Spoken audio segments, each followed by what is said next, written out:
పిఠాపురం వర్మ ఆయన వచ్చేసి మొన్న రీసెంట్గా ఒక డంప్ యార్డ్ దగ్గరికి వెళ్ళేసి ఫోటో పెట్టారు. నాలా మొత్తం ఖరాబ్ అయిపోయింది, ఇక జామ్ అయిపోయింది మొత్తము, దీన్ని చేయండి అని చెప్పేసి ఫోటో పెట్టారు.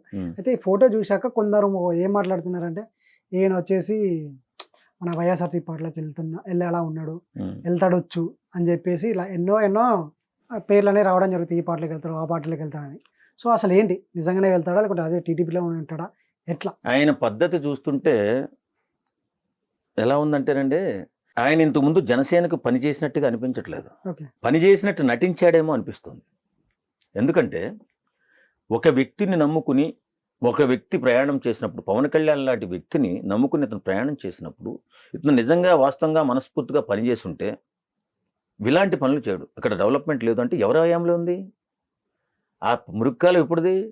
ఆవిడ వంగగీత గారి హయాంలోనో లేకపోతే వర్మ గారి హయాంలోనూ ఉంటుంది. అది అప్పటి నుంచి అలానే ఉందా క్లీన్ లేకుండా? వాళ్ళు చేసిన తప్పే కదా. లేదు, ఇప్పుడు చేయించాలంటే నువ్వేం చేయాలి? పవన్ కళ్యాణ్ గారి దగ్గర సార్ ఇక్కడ పరిస్థితి బాగాలేదు, ఇదంతా మురుగు ఉంది, ఒక కాలువ కట్టాలా లేకపోతే దాన్ని బాగు చేయాలా ఏదో చెప్పవలసిన బాధ్యత ఎవరిది? దగ్గరుండి గెలిపించేనని నువ్వే చెప్తున్నావు, దగ్గర నుంచి అన్నీ నేను చూసుకున్నాను అని నువ్వే చెప్తున్నావు. కానీ వెనక నుంచి నీ అనుచరులతో పవన్ కళ్యాణ్ నాకేం చేయట్లేదు, నాకేం చూడట్లేదు అని చెప్పేసి నీ అనుచరులతో చెప్పిస్తున్నావు. అసలు వర్మనే అతనికి ఉద్యోగం ఇవ్వాల్సిన వాడు ఎవడు? వాళ్ళ బాస్ చంద్రబాబు నాయుడు.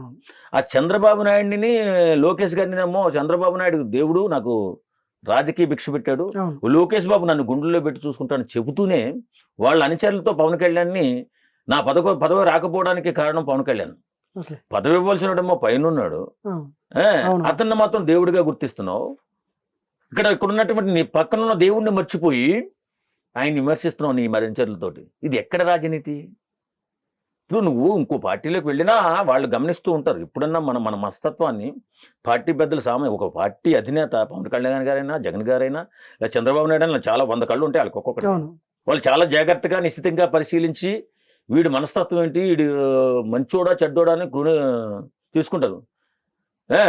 అలాగే ఒకవేళ రేపు పొద్దున్న అతను వైఎస్ఆర్సీపీ పార్టీలోకి వెళ్ళినా నష్టం లేదు, కానీ ఎక్కడికైనా వెళ్ళి నష్టం లేదు. కానీ ఇలాంటి నీచ నికృష్ట దరిద్ర పనులు చేయకూడదు. దరిద్రపు రాజకీయం అంటుంది ఇది, నీచాతి నీచమైన రాజకీయం.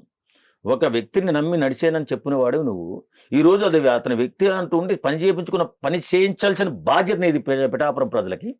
అలాంటి నువ్వే నీచాతి నీచమైన పోస్టులు పెడుతూ ప్రజల్లో చెడ్డవాడుగా మారిపోతున్నాడు అతను. ఇప్పుడు ఇక్కడ పని అవ్వలేదంటే పిఠాపురం బాగులో పవన్ కళ్యాణ్ గారు ఎంత బాగు చేయవలసిన అవసరం ఉందో బాగు చేయించాల్సిన అవసరం నీకు కూడా ఉంది కదా.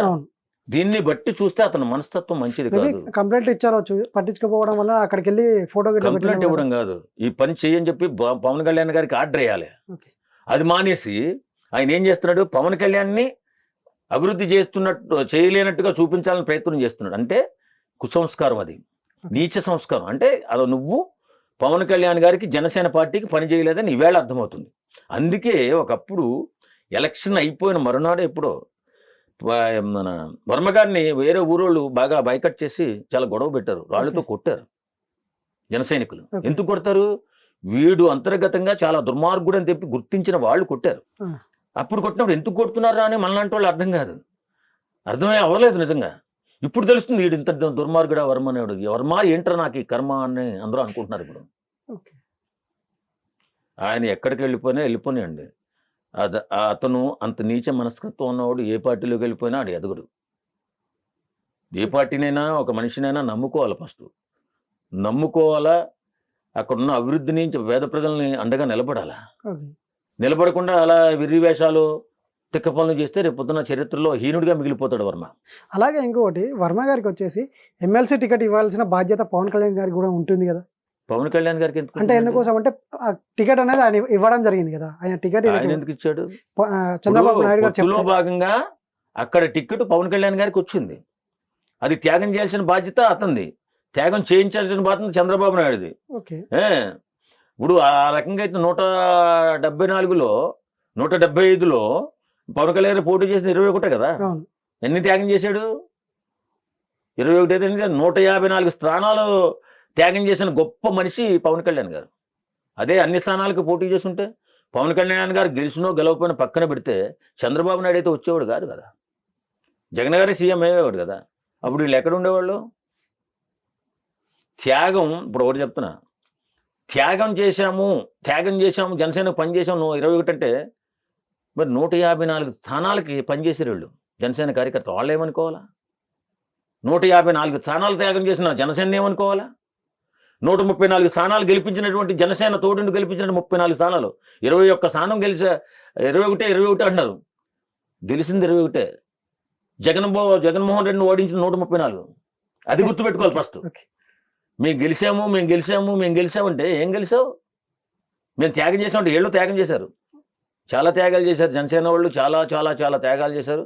అసలు తెలుగుదేశం పార్టీని బతికించిందే జనసేన పార్టీ అంటాను నేను. రెండు పార్టీలు కూడా హతపాతాలోనికి వెళ్ళిపోయి ఏం చేయాలి దిక్కుదోసిన చేతిలో చంద్రబాబు నాయుడు గారిని జైల్లో వేస్తే రోడ్ల మీద పడుకొని పోరాటం చేసి జగన్ నిద్రించి ఎనలేని పోరాటం చేసి జైల్లో ములాఖత్ పెట్టి చంద్రబాబు నాయుడు గారిని గెలిచి బయటకు వచ్చిన తర్వాత పెట్టినటువంటి ఒక్క మీటింగ్ వల్ల, ఒక్క మీడియా మీటింగ్ వల్ల ఉవ్వెత్తులు లేసాయి రెండు పార్టీలు, జనసేన తెలుగుదేశం.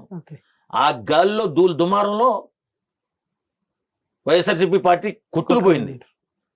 అది ఎవడన్నా గుర్తించాలి ఫస్ట్. అంతేగాని ఎలా పడితే అలాగే మా వాళ్ళు మీరు గెలిచారు, మీ వాళ్ళు మేము కలిసాం కదా.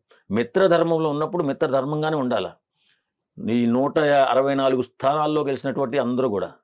అంతేగాని ఈ ఒక వర్మలాగా ఈ కర్మ పనులు చేయకూడదు. ఇది కరెక్ట్ కాదు. కలిసి ఉండాలి అందరూ, జాగ్రత్తగా ఉండాలి అందరూ. ఆపోజిట్ పార్టీ వరకు లోకు అవ్వకూడదు. అలాంటిదప్పుడు నువ్వు ఇలాంటి నీచమైన నికృష్టమైన పనులు చేస్తూ ఉంటే వర్మ అనేవాడు చరిత్రహీనుడిగా మిగిలిపోతాడు.